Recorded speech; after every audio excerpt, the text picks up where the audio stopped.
इधर एनटीए ने स्थगित परीक्षाओं की तारीखों का ऐलान कर दिया है। एनसीईटी 2024 की परीक्षा 10 जुलाई को आयोजित की जाएगी।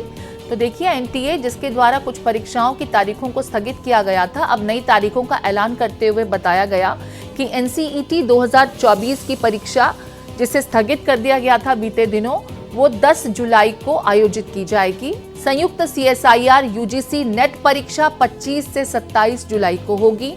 वहीं 21 अगस्त से 4 सितंबर के बीच यूजीसी नेट की परीक्षा कंडक्ट कराई जाएगी। एनटीए ने पहले इन परीक्षाओं को स्थगित कर दिया था। तो देखिए, एक बड़ी अपडेट आपको बता रहे हैं, नई तारीखों का ऐलान हो गया है। एनटीए द्वारा इन नई तारीखों का ऐलान किया गया है। पहले ये परीक्षाएं धांधली के आरोपों के चलते और रिसोर्सेज की कमी का हवाला देते हुए एनटीए की तरफ से स्थगित कर दी गई थी। नई तारीखों की जल्द ऐलान की बात कही गई थी और देखिए, अब एनटीए की तरफ से जल्द नई तारीखों का ऐलान भी कर दिया गया। 21 से 4 सितंबर के बीच, 21 अगस्त से 4 सितंबर के बीच जहां यूजीसी नेट का पेपर कंडक्ट कराया जाएगा, वहीं इससे पहले आपको बता दें, सीएसआईआर यूजीसी नेट परीक्षा 25 से 27 जुलाई को होगी। अभिषेक मेरे साथ जुड़ गए हैं, मेरे सहयोगी, और आशुतोष भी मेरे साथ जुड़ गए हैं। अभिषेक, पहले आपका रुख करते हुए, अब तक नीट को लेकर के इन्वेस्टिगेशन चल रही थी, वो बिहार, झारखंड, गुजरात और महाराष्ट्र तक इसके तार फैले हुए थे। लेकिन अब इस पूरे मामले की जो धांधली है और जिस तरीके से इसमें गोरख धंधा हुआ, उसके तार राजस्थान से भी जुड़ते नजर आए। लेकिन इस बीच एनटीए, वही एजेंसी जिसके द्वारा ये प्रीवियस एग्जाम भी कंडक्ट कराया गया था, पहले एग्जाम्स को जो है स्थगित किया गया, अब नई तारीखों का ऐलान किया गया है। लेकिन मैकेनिज्म फुल प्रूफ होगा, इसकी क्या गारंटी है, ये समझना चाहेंगे।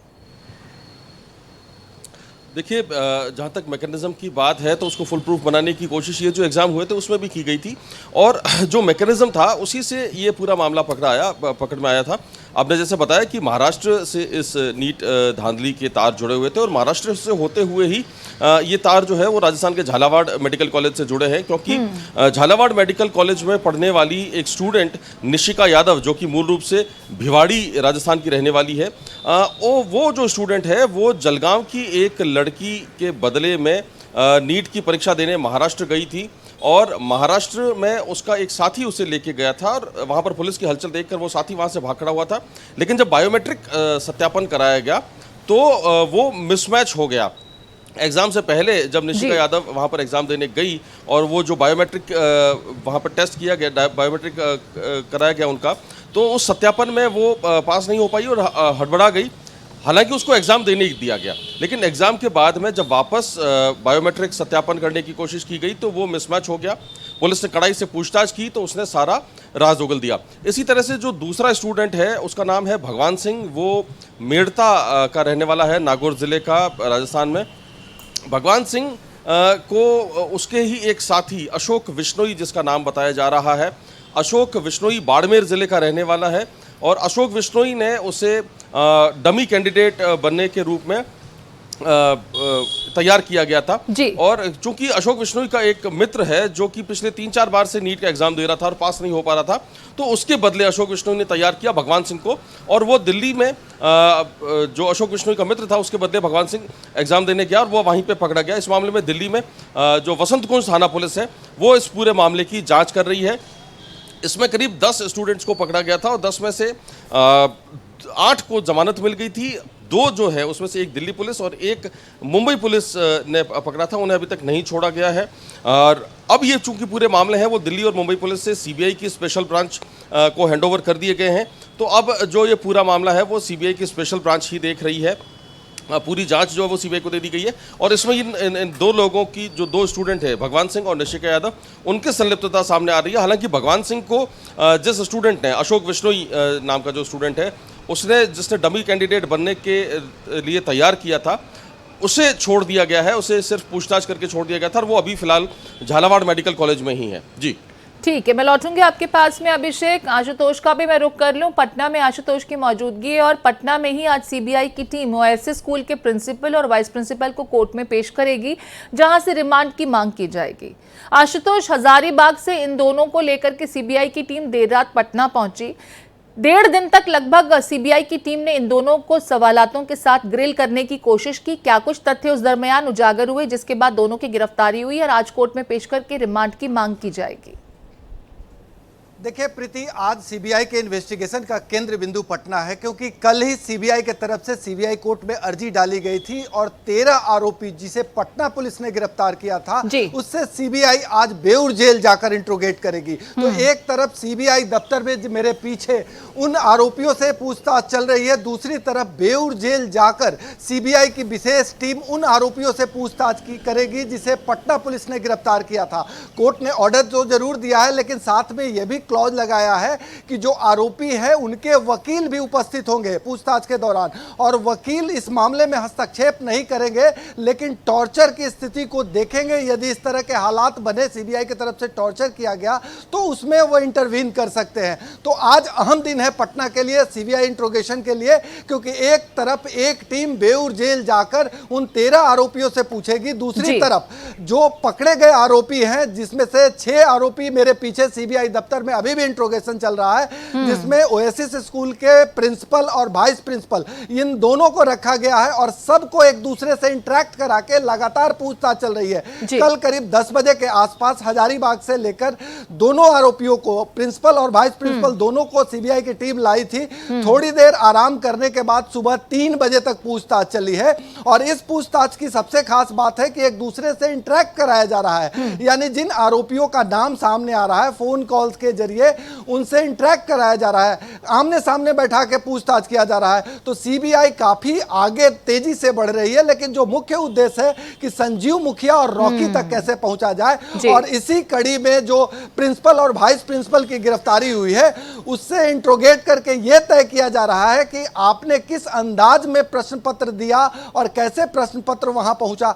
तो कई कड़ियां जोड़ने की कोशिश की जा रही है। आशुतोष, आप जिन कड़ियों का जिक्र कर रहे हैं उसी को लेकर मेरा अगला सवाल है, क्योंकि अब जिस तरीके से देश के अन्य राज्यों से भी तमाम धांधली की खबरें सामने आ रही हैं कि किस तरीके से अनूठे अंदाज में धांधली की गई परीक्षाओं में, किस तरीके से जो तरीका था वो अलग अलग अख्तियार करते हुए रिजल्ट्स को प्रभावित करने की कोशिश की गई और रिजल्ट प्रभावित हुआ भी।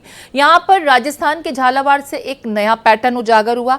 10 ऐसे मेडिकल के छात्रों का नाम सामने आया जो किसी और के बिहाफ पर पेपर दे रहे थे।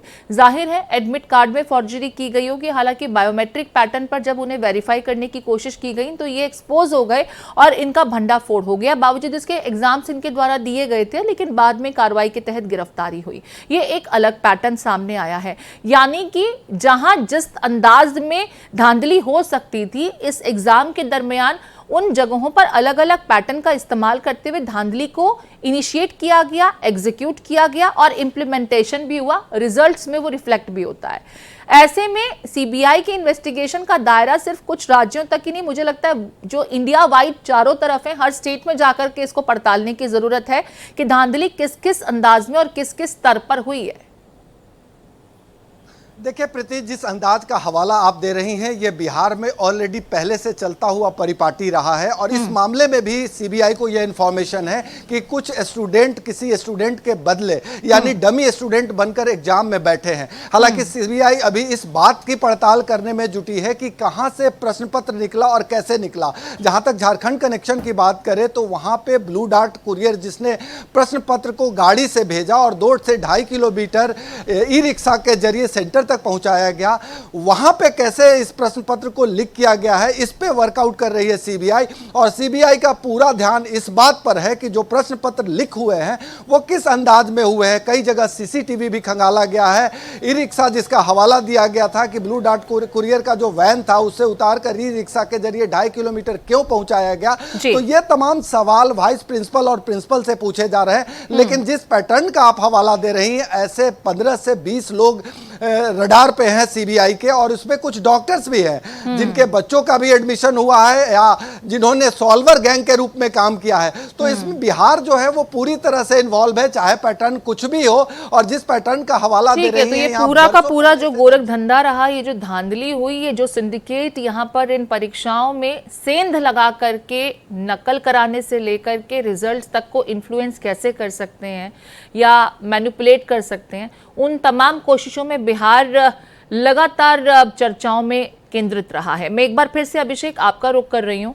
जिस तरीके से आपने झालावाड़ का जिक्र किया, जो 10 छात्र हैं जिनका अब तक पता चल पाया है, जिनके बारे में मालूमात हासिल हो पाई, 8 की गिरफ्तारी जो हुई थी, जो जमानत पर बाहर आ गए, तो अभी भी गिरफ्तार हैं क्योंकि वो राजस्थान नहीं बल्कि देश के दूसरे राज्यों की एजेंसीज द्वारा पकड़े गए थे। क्या किसी एक खास सेंटर से इन लोगों का ताल्लुक था, या ये तमाम जो मेडिकल के छात्र हैं ये अलग अलग सेंटर्स के थे और किसी एक किंगपिन द्वारा इन्हें बताया जाता था कि आपको अमुक के बिहाफ पर जाकर पेपर देना है?